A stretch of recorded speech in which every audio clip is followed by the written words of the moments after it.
नमस्कार, मैं हूं आशीष चित्रांशी और आप देख रहे हैं द न्यूज लॉन्चर। 6 से ज्यादा जज यानी आधा दर्जन से ज्यादा जजों की नियुक्ति मोदी जी ने क्यों रोक रखी है आखिर? चंद्रचूड़ ने भारतीय न्यायपालिका के सर्वोच्च पद पर आसीन होकर के कौन सा वो पाप किया जिस पाप का खामियाजा पूरे देश को भुगतना पड़ रहा है? जस्टिस मदन वी लोकुर भारत के पहले ऐसे न्यायाधीश जो फिजी की सुप्रीम कोर्ट के न्यायाधीश रहे। Madan B Lokur UN internal justice council के चेयरमैन नियुक्त किए गए। भारतीय जुडिशियल सिस्टम को अगर पूरे न्यायिक व्यवस्था को देखा जाए तो जस्टिस लोकुर का नाम सबसे ईमानदार, सबसे प्रतिष्ठित और सबसे धाकड़ जज के रूप में भी लिया जाता है। याद कीजिए एक प्रेस कॉन्फ्रेंस, हालांकि उस प्रेस कॉन्फ्रेंस में जस्टिस रंजन गोगोई भी थे, उस नाम को फिलहाल हम भूल जाना चाहते हैं। जब प्रेस कॉन्फ्रेंस हुई थी सीजेआई को लेकर के, उस समय के सुप्रीम कोर्ट के चीफ जस्टिस दीपक मिश्रा को लेकर के प्रेस कॉन्फ्रेंस हुई थी। उस प्रेस कॉन्फ्रेंस में जस्टिस मदन वी लोकुर भी थे। सबसे सीनियर जज के रूप में रिटायर हुए सुप्रीम कोर्ट से और उसके बाद फिजी की सुप्रीम कोर्ट में वो न्यायाधीश रहे। अब यूएन में गए हैं। जस्टिस लोकुर बड़े बेबाक हैं, बड़े साफ शब्दों में और मतलब घुमा फिरा के जवाब नहीं देते हैं। आप सवाल कीजिए और टक एक लाइन में जवाब सामने। जस्टिस लोकुर ने ऐसे खुलासे किए हैं, इस खुलासे को हम नए साल में पहले दिन इसलिए ला रहे हैं ताकि ये पूरा 2025 365 दिन ये शो न्यायपालिका के सामने मिरर का काम करे, आईने का काम करे। उस दौर में जब कोलेजियम को लेकर के सुप्रीम कोर्ट में चर्चाएं हैं कि कुछ ठोस फैसले लिए जा सकते हैं। ये आधे दर्जन से ज्यादा जज जिनकी नियुक्ति रोक रखी है मोदी जी ने, और चंद्रचूड़ के पाप, इन दोनों के साथ कुछ और सवाल आप जोड़ लीजिए कंट्रोल रूम, फटाफट हेमंत अत्री जी को। स्वागत है हेमंत भाई, नए साल में स्वागत है। नए साल को की जो है आपको ढेर सारी शुभकामनाएं और दर्शकों को भी। अब आते हैं सीधे सीधे, जो ये ऐसे ऐसे खुलासे हुए हैं इस इंटरव्यू में जस्टिस लोकुर के, उन पर चर्चा जरूरी है। सबसे पहले हम आते हैं जुडिशियल सिस्टम की विश्वसनीयता पर इसलिए सवाल है। मास्टर ऑफ रोस्टर, एक बार बार चर्चा होती है मास्टर ऑफ रोस्टर। सीजेआई के पास ये पावर होता है कि वो किस केस को किस बेंच में देगा। कई बार किसी खास बेंच में कोई केस जाता है, अभी उसमें कुछ एक दो सुनवाई होती है, वो ट्रांसफर भी हो जाता है। बेंच को लेकर के बहुत सारे, दुष्यंत दबे जैसे सीनियर एडवोकेट भी कई बार सवाल खड़े कर चुके हैं कि ये बेंच का खेल है कुछ, मास्टर ऑफ रोस्टर। पहला ये मास्टर ऑफ रोस्टर कि बेंच से कैसे खेल होता है। दूसरा, आखिर सौरभ कृपाल एक नाम सामने उन्होंने नाम ले लिया, उसके अलावा आधा दर्जन जज ऐसे बताए जा रहे हैं जिनकी नियुक्ति रोकी पड़ी है। आखिर क्यों जजों की नियुक्ति रुकती है, अपॉइंटमेंट उनके क्यों रोके जाते हैं? कोलेजियम, जजों के रिश्तेदार, बॉलीवुड में बहुत बात होती है नेपोटिज्म की। नेपोटिज्म सुप्रीम कोर्ट में अगर हो तो ये देश कैसे यकीन करे उस सुप्रीम कोर्ट पर? तो ये nepotism, collegium, master of roster, इस पर ये खुलासा ये 2025 में कैसा है? ये तो मुझे तो एक आईना नजर आता है, जिस आईने में न्यायपालिका की तस्वीर बड़ी धुंधली सी नजर आ रही है मुझे। हेमंत भाई। आशीष जी, सबसे पहले आपको, पूरी टीम को और सारे दर्शक साथियों को नए साल की बहुत बहुत शुभकामनाएं। सबके लिए मंगलमय हो, लगातार आगे बढ़ते रहें और हमारा सानिध्य बना रहे, दर्शक साथियों का प्यार मिलता रहे, इस आकांक्षा के साथ। आपने बहुत ही महत्वपूर्ण सवाल, नए साल के पहले दिन और सुबह सुबह जिस तरीके से आज गंभीरता के साथ देश को जिस सबसे बड़े सवाल की जरूरत है, आज आपने उस सवाल से शुरुआत की है नए साल की, इसके लिए भी मैं आपको साधुवाद देता हूं। देखिए, जो आज न्यायपालिका की हालत है आशीष जी, आपने बिल्कुल सही कहा कि जस्टिस लोकुर ने उसको एक आईना दिखाने का काम किया है और एक बहुत ही डिटेल्ड इंटरव्यू दे करके उन्होंने जो देश की जो आत्मा को झकझोर देने वाली बातें कही है, अगर किसी में समझ हो, अगर किसी सरकार में समझ हो, अगर न्यायपालिका में समझ हो, कि एज ए इंस्टीट्यूशन उनको कहां रहना है। क्या उनको इस देश के संविधान का रक्षक रहना है या उनको सरकार की आर्म बनना है। दुर्भाग्य से जो इस देश की न्यायपालिका ने 1950 से लेकर के आज तक 75वां साल अब है, जो एक कमाई थी पूरे जीवन में अर्जित, जो इस पूरे 75 साल के कार्यकाल में उन्होंने संविधान के रक्षक की एक छवि कमाई थी, और वो बहुत तेजी से अब सरकार का आर्म के तौर पर आम आदमी स्वीकार करने लगा कि हाँ। और जो जस्टिस लोकुर ने जो बात कही है, उनको अगर आप उनकी बिटवीन दी लाइंस पढ़ेंगे तो वो किसी की निंदा नहीं कर रहे हैं, वो आत्ममंथन कर रहे हैं। वो कहीं ना कहीं आहत है। उनकी जो टोन है ना, वो रिकंसिलेटरी टोन है और आहत भरी टोन है। वो किसी की निंदा नहीं कर रहे, वो आईना दिखा रहे हैं, खुद भी देख रहे हैं। और उन्होंने कहा था कि शुरुआत कहां से करते हो, कि 2018 में जिन बातों को लेकर के हमने 5 जजों ने प्रेस कॉन्फ्रेंस की थी, वो सारी बातें आज भी वहीं खड़ी है। ये क्या है? ये पीड़ा है। और उस समय क्या बात हुई थी, जो उस पूरे मामले का जो इन्फ्लिक्शन पॉइंट था, वो था मास्टर ऑफ रोस्टर, कि कुछ खास पॉलिटिकली सेंसिटिव केसेस एक खास बेंच को दिए जा रहे थे, जबकि वो होने कुछ और बेंचेस के पास चाहिए थे जो रेगुलर रोस्टर के हिसाब से है। तो एज मास्टर ऑफ रोस्टर जो तब स्थितियां बनी थी, वो स्थितियां जस्टिस चंद्रचूड़ के समय भी यूं क्यों रही। और जो आपने बहुत ही गंभीर सवाल छेड़ा है कि 5-6 नियुक्तियां पेंडिंग है, आप आशीष जी भूल कर रहे हैं। वो 5-6 नियुक्तियां देश की नहीं है, वो 5-6 नियुक्तियां केवल दिल्ली हाईकोर्ट की, केवल दिल्ली हाईकोर्ट की। जो जस्टिस लोकुर ने मेंशन किया है वो केवल दिल्ली हाईकोर्ट का किया है। कि एक अब जस्टिस कृपाल का आपने जिक्र किया, जिनका 5 से 6 साल से पेंडिंग है एक। और जो ये 4-5 अपॉइंटमेंट्स हैं जो अभी रिकमेंडेशन है कॉलेजियम की, ये 4-5 महीने से 3-4 महीने से पेंडिंग पड़ी। ठीक, ये केवल दिल्ली हाईकोर्ट की है। और ये पूरी स्थितियां देश के स्तर पे हर एक हाईकोर्ट में है, और 30% पद हाईकोर्ट के आज भी खाली है। हकीकत ये है। जो जस्टिस लोकुर कह रहे हैं वो बहुत महत्वपूर्ण बात कह रहे हैं। उन्होंने 2 सवाल उठाए, केवल दिल्ली हाईकोर्ट की बात नहीं कर रहे। वो कह रहे हैं कि जो नियुक्तियां हो रही हैं उनमें भी दिक्कत है, और जो रुक रही हैं उनमें भी दिक्कत है। हो कौन सी रही हैं वो आप समझ जाइए। तमिलनाडु में एक हाईकोर्ट में एक जज की नियुक्ति हुई, महिला जज की, और जिस समय उनको शपथ लेनी थी उससे ठीक 10 मिनट पहले सुप्रीम कोर्ट में वो केस लिस्ट हुआ कि इन जस्टिस का जो कंडक्ट है, जो अपॉइंटिंग है, जो शपथ जिनको होने जा रही है, इनका कंडक्ट देश के जो ढांचा है धर्मनिरपेक्ष, उसके अगेंस्ट रहा है। और चंद्रचूड़ ही चीफ जस्टिस थे, और जब तक कुछ होता उससे पहले उन्होंने शपथ लेकर वो जस्टिस हो गई। तो जस्टिस लोकुर ने क्या बात कही, उन्होंने कहा जो अपॉइंटमेंट हो रही है वो भी गड़बड़ है, और जिनकी रुकी हुई है वो भी गड़बड़ है। अगर आप इस बात को खोलेंगे तो आपको कुछ और दिखाई देगा। जस्टिस कृपाल का उन्होंने स्पेसिफिक मेंशन किया। मैं आपको कहता हूं कि अगर जस्टिस कृपाल की अगर 5 साल पहले अपॉइंटमेंट होती तो आज वो जुडिशरी की हायरार्की में कहां खड़े होते। हाँ, सोचिए, हाँ, 5-6 साल से किसी की नियुक्ति रुका रहना। मुझे इंटरव्यू में जब ये नाम पढ़ा तो बहुत आश्चर्य हुआ। 5-6 साल से नियुक्ति रुकी है। आप इसके बिटवीन द लाइंस मतलब समझिए। 5 से 6 साल में या तो वो किसी हाईकोर्ट के चीफ जस्टिस बन चुके होते या बनने वाले होते। हाँ। और फिर वो सुप्रीम कोर्ट के में अंदर एलिवेशन के भी शायद उसमें सक्षम हो जाते, उस रेस में आ जाते। उनकी आपने नियुक्ति ही नहीं की, और उनके बाद की सैकड़ों रिकमेंडेशंस जो थी सुप्रीम कोर्ट की कॉलेजियम की, वो मान ली गई। तो इसका मतलब क्या है कि कल को आप अगर जस्टिस कृपाल का नाम अप्रूव भी कर देंगे तो क्या वो ज्वाइन करना चाहेंगे। उनके तो जूनियर जो हैं 5-5 साल, वो सारे उससे सीनियर हो गए। तो कोई भी प्रॉमिसिंग व्यक्ति क्यों आएगा, आएगा ही नहीं वो। आपका नाम रिकमेंड हो रहा है आज, मेरा आपसे हो रहा है 4 साल बाद, हम दोनों साथी हैं, मेरी अपॉइंटमेंट होगी, आपकी नहीं हुई, तो आप क्या मेरे जूनियर बनना पसंद करेंगे? और क्यों पसंद करेंगे?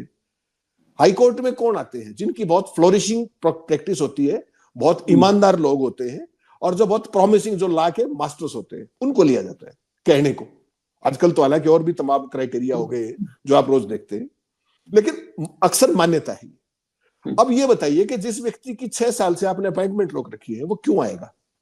इसका मतलब ये दोधारी तलवार है आशीष जी, इसको इस एंगल से मत देखिए। एक तो ये है कि कोई भी लायक व्यक्ति, सक्षम व्यक्ति, इंडिपेंडेंट सोच का व्यक्ति, जिसके साथ जिसकी आप अपॉइंटमेंट रोकोगे, वो क्यों आएगा? आप इनिशियल स्टेज पे ही रोक दोगे, उसको पता है आगे तेरी एलिवेशन में भी दिक्कत आएगी, और एक खास विचारधारा के लोगों को ये भरते चले जाएंगे। वो है असली गेम। अभी आपने इलाहाबाद हाईकोर्ट के एक जस्टिस यादव का नाम सुना होगा विवाद में। हाँ हाँ। ठीक, उनकी अपॉइंटमेंट पे मेरिट पे जाए बिना जस्टिस लोकुर ने एक बहुत दर्दनाक बात कही कि उन्होंने जो बयान दिया वो किसके फंक्शन में दिया। आपने ध्यान से पढ़ा होगा उसको। उन्होंने कहा वो बयान विश्व हिंदू परिषद के फंक्शन में दिया, और वो फंक्शन कहां था आशीष जी, जब आपको बताऊंगा तो आप सुन हो जाएंगे। इलाहाबाद हाईकोर्ट के परिसर में, एक धर्मनिरपेक्ष देश जिसका संविधान धर्मनिरपेक्ष है, उसके हाईकोर्ट के परिसर में एक कम्युनली चार्ज्ड ऑर्गेनाइजेशन एक फंक्शन करती है। उसमें आपका एक सिटिंग जज जाता है, और उसमें वो तमाम तरह की जो बातें उसने की, ये आप सोचिए ये जुडिशरी जा कहां रही है, और उसी को आईना दिखाने का काम जस्टिस लोकुर ने किया है। नहीं, आपने जो कहा ना, मैं वाकई ये जो आपने कहा मैं इसको लाने वाला था आगे चर्चा में, कि अब तक हमने जस्टिस शेखर यादव को लेकर के कई चर्चाएं की। जब उन्होंने बयान दिया था तमाम आपत्तिजनक धर्म विशेष को लेकर के उन्होंने बयान दिए, तो हमने बहुत चर्चा की। एक बात हमसे छूटी रह गई थी, जहां पर आज जिसको अंडरलाइन किया जस्टिस मदन वी लोकुर ने, क्योंकि वो बहुत महत्वपूर्ण है। उस मीटिंग में गए शेखर यादव, उससे ज्यादा महत्वपूर्ण था कि वो मीटिंग हाई कोर्ट के, इलाहाबाद हाई कोर्ट के परिसर में हुई। क्या जमाते इस्लामी की बैठक के लिए परमिशन मिलेगी क्या सुप्रीम कोर्ट या हाई कोर्ट में, किसी हाई कोर्ट के परमिशन प्रीमिसेस में, परिसर में? ये संभव है? यही सबसे बड़ा जो संविधान की मूल आत्मा है, उस पर यहीं पर सबसे पहला चोट हुआ। अब आते हैं जरा, जब चर्चा ही हुई है संविधान की आत्मा की, तो संविधान का न्याय की देवी पट्टी बंधी थी, इसकी भी चर्चा हो गई। पट्टी बंधी थी, वो पट्टी हटी, बड़ी चर्चा हुई। चंद्रचूड़ साहब ने पट्टी 150-200 साल से बंधी हुई पट्टी हटा दी। बहुत सारे अंधभक्तों को या एक खास मानसिकता में ढल चुके लोगों को लगा कि ये पट्टी हटनी जरूरी थी, बहुत दिन से ड्रेसिंग किया हुआ था। लेकिन क्या अब जो सवाल पैदा हो रहा है, क्या वो पट्टी इसलिए हटाई गई कि पूरे देश की आंखों पट्टी बांध दी जाए और खास लोगों को खास नजरिए से देखा जाए? हेमंत भाई, आशीष जी, इसको उल्टा करके देखिए। जो काम इन्होंने किया, जस्टिस चंद्रचूड़ ने किस बात पे किया कि जो ये जो न्याय की देवी है, इसकी आंखों पे पट्टी बांधने के पीछे एक अवधारणा है जो सदियों से चली आ रही है। और वो अवधारणा ये है कि न्याय जो है वो कानून के हिसाब से चलता है, और उसको इस बात का नहीं पता होता कि उसके सामने कौन है, राजा है या रंक है, फकीर है, क्या है। इसकी अवधारणा ये थी, और ये लगातार देश में सदियों से चला आ रहा था। जस्टिस चंद्रचूड़ ने एक खास मेंटलिटी और एक खास विचारधारा को एक खास अंदाज में प्रभावित करके नंबर बनाने के लिए उसको कथित तौर पर हटवा दिया। अब उसका क्या अर्थ लिया जस्टिस लोकुर ने, वो बहुत महत्वपूर्ण है, क्योंकि जस्टिस लोकुर खुद इतने बड़े एमिनेंट जूरिस्ट हैं कि उनकी बात को हम किसी भी रूप में जिस पर्सपेक्टिव में रखा है, वो पर्सपेक्टिव दर्शकों के सामने रखना बहुत जरूरी है। उन्होंने कहा कि वो पट्टी जब से हटाई गई है, तब से न्याय की देवी को ये दिखने लग गया है कि ये ताकतवर है, ये कमजोर है, और किस दिशा में झुकना है। जो न्याय का पलड़ा है, जो बैलेंस होता है, वो किस दिशा में झुकना है, वो पट्टी हटा दी गई। ये जस्टिस लोकुर कह रहे कोट एंड कोट। और अब इसका दूसरा पक्ष एक और है। ऐसी ही एक पट्टी मोदी जी के पास भी है। उनके पास कई पट्टियां हैं। उन्होंने वो पट्टियां कहां बांध रखी? देश की 143 करोड़ जनता जो आप कहते हो, सबकी आंखों पे वो पट्टी बंधी हुई है मोदी जी की तरफ से। दिमाग भी कवर हो गया उसमें, और आंख भी कवर होगी कि जो मोदी जी दिखाएंगे और जो आपको सुनाएंगे वही देखना पड़ेगा, वही समझना पड़ेगा, वही बोलना पड़ेगा। ये मोदी जी की पट्टी। वही पट्टी सारी जांच एजेंसियों के ऊपर है। वही पट्टी सेबी से लेकर के तमाम उस जगह है। और जो जो संविधान की रक्षक बॉडीज थी, चाहे वो सीएजी है, चाहे वो आपको पता है लोकायुक्त है, जितनी भी चीजें जो संविधान की रक्षा करती है, जो संविधान के इंप्लीमेंटेशन में नजर रखती है, उन सब के ऊपर भी वो पट्टी मोदी जी की है। आज ये सारा देश देख रहा है। और लगातार एक बार नहीं, जो बार बार उन्होंने पीड़ा व्यक्त की ना जस्टिस लोकुर ने, वो बड़ी गंभीर है। उन्होंने कहा तमाम फैसले ऐसे किए गए हैं जिनमें दिखता है कि होना क्या चाहिए था और हुआ क्या है। वो इलेक्ट्रल बॉन्ड की बात स्पेसिफिकली करते हैं। वो कहते हैं कि साहब जो कंपनियां घाटे में चल रही हैं, उन्होंने आपको 50 करोड़ 100 करोड़ चंदा कैसे दिया? कहां से आया वो पैसा, क्या वो पैसा अकाउंटेड फॉर था या नहीं था, क्या उसका ऑडिट था या नहीं था, उसका सोर्स क्या था, ये जस्टिस लोकुर कह रहे हैं। और जस्टिस लोकुर ये भी कह रहे हैं कि जो इलेक्टोरल बॉन्ड असंवैधानिक सुप्रीम कोर्ट ने कहा कि असंवैधानिक है ये, तो उसके जरिए आया हुआ पैसा संवैधानिक कैसे हो गया, क्या उसकी जांच नहीं होनी चाहिए? वो जांच नहीं हुई। उसके बाद एक आपको बड़ी स्पेसिफिक इंस्टांस बताता हूं, जो आजाद भारत के इतिहास में आपको याद दिलाता हूं, जो वो मसीह था जो चंडीगढ़ नगर निगम के चुनाव में जो मेयर का चुनाव करवा रहा था, सरे आम कैमरे के ऊपर सारे पार्षदों की मौजूदगी में टिकट खारिज कर, वोट खारिज करते हुए कैमरे पे पकड़ा गया। जस्टिस चंद्रचूड़ ने क्या क्या है तौबा नहीं मचाई, उसका फैसला नहीं पलटा। मेरा आपसे सवाल है, जो आदमी अदालत के सामने कैमरे पर इतना बड़ा क्रिमिनल काम कर रहा था, उसके खिलाफ कार्रवाई क्या किया आपने? आज भी मेरा आपसे सवाल है, न्यायपालिका की जो माइट थी, न्यायपालिका क्या चीज है, उसका एक खौफ ही तो है। जब आप कहते हैं कि कंटेम्प्ट हो जाएगा, मैं आप जब रोज बात करते हैं कंटेम्प्ट को हम हमेशा कैसे अवॉइड करते हैं, with all due regards, without any offence to the judiciary, ये सब हम करते हैं। वो व्यक्ति कैमरे के सामने, देश के इतिहास में 75 साल में आपने ऐसी निर्लजता नहीं देखी होगी, उसके खिलाफ क्या कार्रवाई की आपने? आप बोलते रहे, कुछ भी वर्बल डायरिया करते रहे। हाँ हाँ बिल्कुल, बहुत सही आपने वर्ड इस्तेमाल किया, वर्बल डायरिया, बिल्कुल हाँ करते रहिए आप। आपने आपने आपके सामने क्या प्रस्तुत किया जनता के सामने कि हम क्या कर सकते हैं? एक ताजा उदाहरण आज का देता हूं। बॉर्डर पर, पंजाब के बॉर्डर पर हजारों किसान इस मौसम में जब टेम्परेचर माइनस के आसपास पहुंचा हुआ है, हजारों किसान बैठे हुए हैं। वो पिछले 13 फरवरी से बैठे हुए हैं, 11वां महीना शुरू हो रहा है। एक 70 साल का कैंसर का पीड़ित व्यक्ति, नेता, वो आज 36वें दिन आमरण अनशन पर है। सुप्रीम कोर्ट, माननीय सुप्रीम कोर्ट क्या कह रहा है पंजाब सरकार को कि आप इसका इलाज करवाइए। पीछे पड़े हुए उनके कंटेम्प्ट का नोटिस था, आज फिर 3 दिन का टाइम दे दिया उनको कि इसका इलाज कराइए। वो खुद मना कर रहे हैं कि मुझे नहीं करवाना इलाज। उन्होंने ये भी कहा कि अगर केंद्र सरकार चाहे तो हम आपसे बात करने को तैयार है। उनकी लड़ाई किससे है दीपक जी? 13 मांगे किससे हैं आशीष जी? उनकी मांगे भारत सरकार से। और डायरेक्शन किसको दे रहे हो आप? डायरेक्शन किसको दे रहे हो? पंजाब सरकार को। एग्जैक्टली, ये बार बार नोटिस कर रहा है, उनका हर डायरेक्शन पंजाब सरकार को है। वो 70 साल के डल्लेवाल साहब बैठे हैं मोदी से बात करने के लिए, वो कह रहे हैं भगवंत मान इलाज करवाओ। अरे आपने एक भी सीधा सीधा डायरेक्शन दिया कि भाई वहां पर एक 70 साल का बुजुर्ग बैठा हुआ है, 36 दिन हो गए, 37 दिन हो गए, 38 दिन हो गए, जाओ बात करो तत्काल, आप नहीं बात करोगे तो हम एक्शन लेंगे।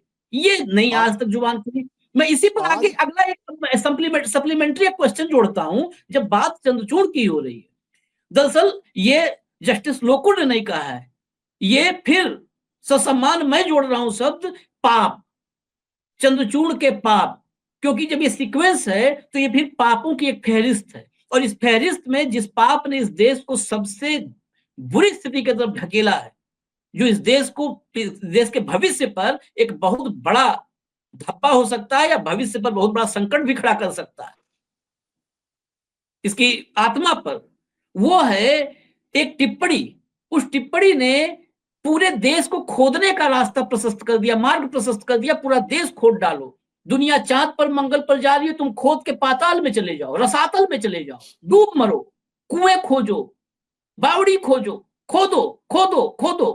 ये पाप चंद्रचूड़ का, इस पाप ने देश को कहां पहुंचा दिया और देश की जुडिशरी पर कितना बड़ा सवाल खड़ा किया है। जस्टिस लोकुर ने तो इस पर चर्चा की ही, लेकिन आपसे भी मैं इस पे जानना चाहूँ।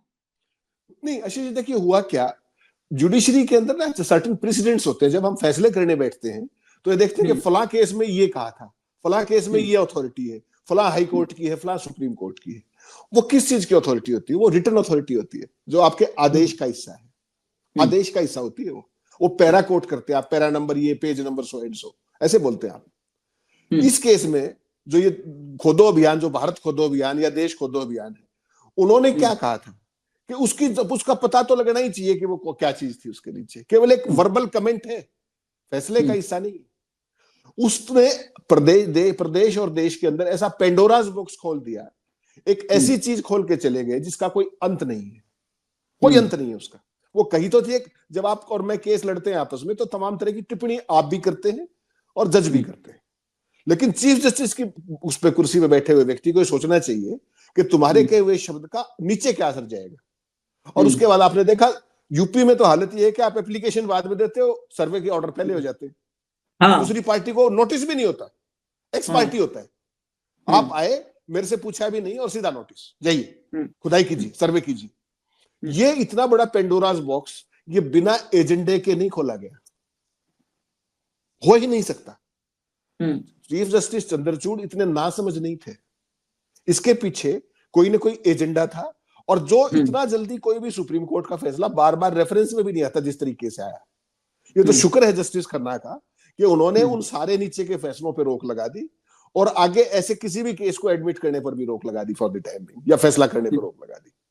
नहीं तो आप सोचिए यूपी का चुनाव अगले साल है 2026 में, तो पूरे देश में और कुछ उनको करने की जरूरत ही नहीं, उनके तो एक ही काम बतेरा है, इसी पे लगे रहेंगे वो।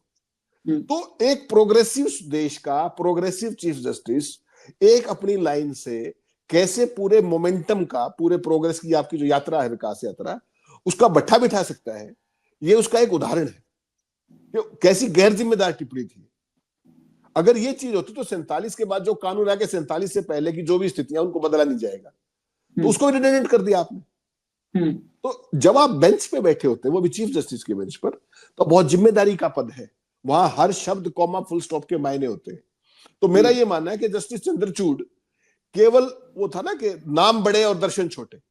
आज उनके एक एक कारनामे के अगर आप देखेंगे, और जस्टिस लोकुर ने तो उधेड़ के रख दिया सब कुछ, उन्होंने कुछ नहीं छोड़ा है। लेकिन उन्होंने निंदा के लिए नहीं किया है, उन्होंने कोर्स करेक्शन के लिए किया है, उन्होंने अपनी पीड़ा बताई है, उन्होंने न्यायपालिका को एक राह दिखाने की कोशिश की है जो वो कहीं ना कहीं भटकती हुई दिखाई दे रही है। हकीकत ये है। और लेकिन इस चीज की चंद्रचूड़ ने ये जो मंदिर खोजना, मस्जिद के नीचे, दरगाह के नीचे, मजार के नीचे, ये क्या हिंदू राष्ट्र का विंडो खोल दिया क्या चंद्रचूड़ ने? जिसे संविधान की रक्षा करनी थी, संविधान का कस्टोडियन जिसे कहा जाता है, उसी ने, कस्टोडियन ने इस संविधान के आत्मा पर इतना कुठाराघात किया कि उसने हिंदू राष्ट्र की विंडो खोल दी। क्या आप ऐसा माने? एक गैर जिम्मेदाराना टिप्पणी किस तरीके से ऐसे हालात पैदा कर सकती है, उसका ये जीवंत उदाहरण है, हमारे सबके सामने है। क्यों गैर जिम्मेदाराना टिप्पणी है? निश्चित तौर पर जब देश में एक कानून बना हुआ धर्मस्थलों को लेकर के कि केवल राम मंदिर को छोड़ करके 1947 से पहले के जो भी जिसकी जो स्थिति है वो वही रहेगी, और उसमें एक एबरेशन केवल उसमें प्रावधान किया था कानून में भी कि राम मंदिर का मामला अलग रहेगा। तो उसके बाद चीफ जस्टिस की इस टिप्पणी की जरूरत कहां थी? सवाल केवल इतना है। और वो फैसला भी भाग्य, दुर्भाग्य से, सौभाग्य से, जो भी कहिए, वो भी चंद्रचूड़ की बेंच नहीं किया था, वो फैसला भी उन्होंने लिखा है। वो भी भगवान से ही पूछ कर किया था, वो भी भगवान से पूछ कर किया था। और प्लेसेज ऑफ वर्शिप एक्ट 1991 को दरकिनार करके जो टिप्पणी भी की थी, और उसे जाने अनजाने टिप्पणी नहीं कहूंगा, मैं तो अभी भी मानता हूं, हालांकि संविधान को इतना आसान तो नहीं इस देश में बदलना, लेकिन मैं मानता हूं कि एक फिर से हिंदू राष्ट्र वाला जो चल रहा है ना थ्योरी, उसकी विंडो उन्होंने ही खोली है। एक आखिरी सवाल, ये जासूसी, बेडरूम तक पहुंचने की कोशिश, जो बहुत खतरनाक हो सकता है किसी भी देश के लिए, किसी भी मुल्क के लिए बहुत खतरनाक हो सकता है। इस खतरे की तरफ पहली बार सुप्रीम कोर्ट के किसी जस्टिस ने, रिटायर्ड से ही जस्टिस, और उनका नाम रिटायर होने के बाद भी पूरी दुनिया के न्यायिक व्यवस्था में बहुत बड़ा है, बहुत बड़ा है। दूसरे देश की सुप्रीम कोर्ट ने उनको जस्टिस बनाया, अब यूएन ने उनको इतनी बड़ी जिम्मेदारी दी है, तो बहुत बड़ा है। तो न्यायिक व्यवस्था से जुड़े एक शख्सियत ने, बड़ी शख्सियत ने पहली बार इस पेगासस पर बोला है। ये पेगासस पर जस्टिस लोकुर का बोलना, ये बहुत बड़े खतरे की तरफ मुझे लगता है इशारा है। हेमंत भाई, आशीष जी उन्होंने कहा क्या है, ये बड़ा महत्वपूर्ण है। उनसे सवाल पूछा गया था कि ये जो टेलीकम्युनिकेशन के जरिए स्पाइंग और ये सारी चीजें जो हो रही है, सवाल ये उनसे पेगासस पे स्पेसिफिक सवाल नहीं पूछा गया था, उनसे टेलीकम्युनिकेशन के जरिए जो ये हो रहा था, तब उन्होंने कहा, और ये पहला अवसर आपने बिल्कुल सही कहा कि जिस मामले में सुप्रीम कोर्ट, जो माननीय सुप्रीम कोर्ट की जस्टिस रमन्ना की बेंच थी, उन्होंने अपने ही एक पूर्व साथी जस्टिस रविंद्रन से जांच कराई थी, याद होगा कमेटी बनी थी, जस्टिस रविंद्रन इसको अध्यक्षता कर रहे थे, उसने वो रिपोर्ट दी, और कपिल सिब्बल ने हियरिंग के दौरान ये कहा सुप्रीम कोर्ट में कि साहब इस रिपोर्ट को सार्वजनिक कीजिए, वो सार्वजनिक नहीं की गई थी, नहीं की, आज तक भी नहीं हुई। नहीं हुई। तो अब जस्टिस लोकुर क्या कह रहे हैं वो बड़ा महत्वपूर्ण है। उन्होंने कहा कि देखिए ये जो कुछ चल रहा है, ये कोट एंड कोट है जो उन्होंने कहा है, इसमें मेरा और आपका कुछ नहीं है। उन्होंने कहा कि इस तरह के जो कानून है वो देश के जो लोगों की जो अधिक संविधान प्रदत्त अधिकार है उनकी अवहेलना है। आगे वो कहते हैं कि कई लोगों के फोन में, कोट एंड कोट है ये, कई लोगों के फोन में पेगासस डाले गए, ये उनके अधिकारों का उल्लंघन है और आने वाले समय का खतरा है। जिस बात को सुप्रीम कोर्ट का सिटिंग चीफ जस्टिस किन्हीं कारणों से कॉग्निजेंस ना लेकर के और उसको रफा दफा करती है चीफ जस्टिस की बेंच, जिसमें ये थे जस्टिस रमन्ना थे, सूर्यकांत थे, हिमा कोहली थी, और उनका ही प्रेडिसेसर और वही मदन बी लोकुर जैसा जिम्मेदार जज, वेल मीनिंग जज, इतना विद्वान जज, वो जब पेगासस डाले जाने की बात कर रहा है तो आप समझ लीजिए कि ये देश क्या वास्तव में, जुडिशरी की बात कर रहा हूं, क्या ये देश आज भी वही देश है जिसकी न्यायपालिका की तरफ देश नहीं पूरी दुनिया देखती थी कि हिंदुस्तान में बहुत इंडिपेंडेंट जुडिशरी है और वो सरकार के फैसलों को पलट देती है, सरकार के कानूनों को पलट देती है। और वही जुडिशरी पेगासस पे चुप रहती है, वो हिंडनबर्ग पे चुप रहती है, वो राफेल पे चुप रहती है, वो जो मसीह था चंडीगढ़ नगर निगम वाला, उसको सजा नहीं देती है, कोई डायरेक्शन भी पास नहीं करती है उस तरीके की। तो वो जुडिशरी कर क्या रही है? क्या वो केंद्र सरकार, जिसको ताकतवर सो कॉल्ड सरकार कहते हैं आप, क्या वो उसका आर्म बन गई है? क्या उसके एजेंडे को लागू कर रही है, या वो उसके ऊपर वॉचडॉग है, या संविधान की तरफ से उस देश के संविधान की रक्षक है? ये सवाल जस्टिस लोकुर ने उठाए हैं और जो नए साल के पहले दिन मुझे लगता है देश के 143 करोड़ लोगों को आपके माध्यम से जरूर देखने चाहिए और सोचना चाहिए इन पर कि आज हम कहां खड़े हैं। हम बनाना रिपब्लिक नहीं है। ये जो इस देश की आजादी है, ये जो इस देश का संविधान है, बीजेपी और आरएसएस इसको नहीं माने, ये उनकी इच्छा है, ये उनकी चॉइस है, मैं और आप उन पे थोप नहीं सकते। और वो स्पष्ट तौर पे कह चुके हैं, उनके जो पुरखे थे, कि इस संविधान में कुछ भी भारतीय नहीं है, कह चुके हैं वो तो। तमाम मौकों पर आरएसएस के अलग अलग संघ प्रमुखों ने कितनी बार ये कहा कि हम इस संविधान को बदलना चाहेंगे। तमाम नेताओं ने अब भी कहा, जो एमएलए है, एमपी है, मंत्री है, तमाम लोगों ने कहे। वो सारे बयान उस विवाद में पढ़ने की जरूरत नहीं है। मैं केवल ये कह रहा हूं कि इस देश का जो लोकतंत्र है, ये अर्जित लोकतंत्र है, इसमें हजारों लाखों लोगों ने अपनी शहादतें दी। ये आरएसएस और बीजेपी की देन नहीं। वो तो जब ये आंदोलन चल रहा था आजादी का, वो तो अंग्रेजों के साथ थे। लेकिन इस जुडिशरी को एक बहुत बड़ा जिम्मेदारी दी गई है देश के संविधान के द्वारा, और वो जिम्मेदारी है संविधान की रक्षा करना। अगर जुडिशरी मजबूत रहेगी तो ही लोकतंत्र बचेगा, वरना हमें बनाना रिपब्लिक बनने से कोई रोक नहीं सकता। और ये सबसे बड़ा खतरा है आज की तारीख में। इमरजेंसी के दौरान तो घोषित इमरजेंसी थी, आज तो कोई इमरजेंसी भी नहीं है। फिर किस बात से लोग डर रहे हैं? कि केवल इस बात से कि मेरी रिटायरमेंट के बाद मुझे 5 साल की जॉब मिल जाएगी। अगर आप 65 साल की जॉब में सेटिस्फाई नहीं हुए तो आप 5 साल में क्या कर लेंगे? और अगर आपको जॉब ही चाहिए तो ऐसी लीजिए ना जैसे जस्टिस मदन बी लोकुर को मिली है, कि वो आपको बुला करके, इनवाइट करके और अंतरराष्ट्रीय संस्था का हेड बना रहे हैं। या ये छोटी छोटी चीजें जिनके लिए आप यहां घूमते हैं। ये हमारे देश की जुडिशरी को समझना चाहिए कि वो नाम कमाने में भरोसा करते हैं, वो संवैधानिक दायित्वों को पूरा करने में भरोसा करते हैं, या चंद चीजों के लिए, वर्ल्डली चीज जिनको आप कहते हैं, उनके लिए अपने ईमान को, जो अरुण जेटली कहते थे, इन्हीं की पार्टी के थे, कि जो रिटायरमेंट से पहले के फैसले रिटायरमेंट के बाद की नियुक्ति को तय करते हैं। तो क्या आज वही हो रहा है? मैं तो इस बात से 100% सहमत हूं कि जिस बेंच ने, 5 जजों की बेंच ने राम मंदिर का फैसला दिया था, उनमें से 4 की नियुक्ति हो चुकी है और 5वां लाइन में है। अगर ये स्थिति है तो हम हंसी के पात्र हैं। इसके अलावा इस देश का कोई रास्ता मुझे दिखाई नहीं देता। दरअसल निरंकुशता है। बिल्कुल। और आपने घोषित और अघोषित आपातकाल की बात की। घोषित आपातकाल से ज्यादा खतरनाक हमेशा अघोषित आपातकाल होता है, क्योंकि घोषित आपातकाल में भय सिर्फ दंड का होता है, लेकिन अघोषित आपातकाल में साम दाम दंड भेद चारों एक साथ घेर लेते हैं, इसलिए ज्यादा खतरनाक होता है। बनाना रिपब्लिक बनने नहीं देना है। और यह दायित्व तो सबसे बड़ा, अगर यह दायित्व तो किसी के ऊपर है तो वह है सुप्रीम कोर्ट पर। इस देश के 2 सबसे बड़े न्यायविद, एक सोली सोराब जी का नाम आता है, दूसरा फली एस नरीमन का नाम आता है, सबसे बड़े न्यायविद फली एस नरीमन। 75 साल तो उन्होंने वकालत की, 75 साल, 75 ईयर्स।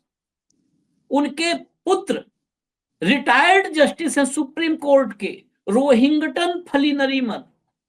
रोहिंग्टन फली नरीमन ने सुप्रीम कोर्ट पर अभी हाल में ही कुछ बड़े गंभीर सवाल खड़े किए थे, और उस कड़ी को आगे बढ़ाते हुए रोहिंग्टन फली नरीमन के बाद अब जस्टिस मदन बी लोकुर। यह सिलसिला सिर्फ खबरों का नहीं है, यह सिलसिला सिर्फ डिबेट का नहीं है, यह सिलसिला है लोकतंत्र को अभी भी, संविधान को अभी भी सहेजने का। लेकिन इस सिलसिले में जब तक इस देश की जनता नहीं सहभागी होगी, जस्टिस मदन बी लोकुर के बयानों का नैतिक समर्थन कम से कम घर में बैठ करके इस देश की आवाम नहीं करेगी, रोहिंग्टन फली नरीमन के सवालों के साथ अपने सवाल, अपनी आवाज नहीं डालेगी, तब तक इस संविधान और लोकतंत्र पर यह खतरा मंडराता रहेगा। क्योंकि आप सोच सकते हैं, सुप्रीम कोर्ट में जजों की नियुक्ति में बड़ा खेल हो रहा है। हम खेल इधर बिहार में हो रहा है, महाराष्ट्र में हो रहा है, ये सब छोटे खेल हैं। सुप्रीम कोर्ट के में जजों की नियुक्ति में खेल, ये बहुत बड़ा खेल है। ये पूरे देश के लोकतंत्र के साथ खिलवाड़ है, ऐसा खेल नहीं, ये खेल लोकतंत्र के साथ खिलवाड़ है, संविधान के साथ खिलवाड़ है। हमें इजाजत दीजिए, एक बार फिर नववर्ष की शुभकामनाएं, इसी के साथ, इस कामना के साथ कि long live democracy, long live constitution.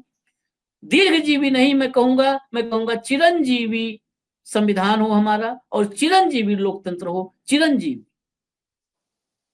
बस इसी के साथ इजाजत दीजिए। धन्यवाद हेमंत भाई, धन्यवाद, नमस्कार।